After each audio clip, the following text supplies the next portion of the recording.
जी तो नाज़रीन, ये है ऊँट कटारा।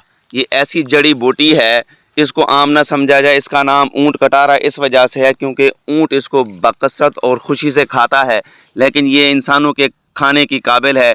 जिगर के जितने भी अमराज हैं, चाहे जिगर फैटी हो गया हो, जिगर काम ना करता हो, जिगर आखिरी स्टेज पे हो, जिगर का कैंसर क्यों ना हो, दिमाग के जितने भी अमराज हैं, ये उसके लिए बेहद खसूसियात की हामिल जड़ी बूटी है।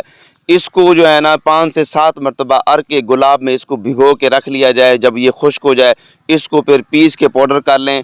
आधी चमची नाश्ते के 1 घंटे के बाद और आधी चमची रात के खाने के बाद इसको इस्तेमाल करें तो जिगर के जितने भी आखिरी मराहल तक अगर जिगर पहुंच चुका हो तो इंशाअल्लाह अल्लाह पाक आपको शिफा देगा। चाहे सिरोसिस हो, फैटी लीवर हो, जिगर का कैंसर हो, दिमाग के अमराज हो, दिमाग में अगर बंदा भूल जाता है, ये यादाश्त को तेज़ करती है, ग्लैंड सिस्टम के लिए बड़ी लाजवाब है। हाँ, सिर्फ़ और सिर्फ छाती के कैंसर के लिए इसको इस्तेमाल नहीं किया जाता। नाज़रीन, हमारे यहाँ बहुत ज़्यादा है मिकदार में है, इसको इस्तेमाल करें, पीस के इसका पाउडर कर लें। चाहे इसका कहवा बना के सुबह शाम 1 कप ठंडा करके पिएँ, चाहे गर्म पिएँ, कोई हर्ज नहीं है।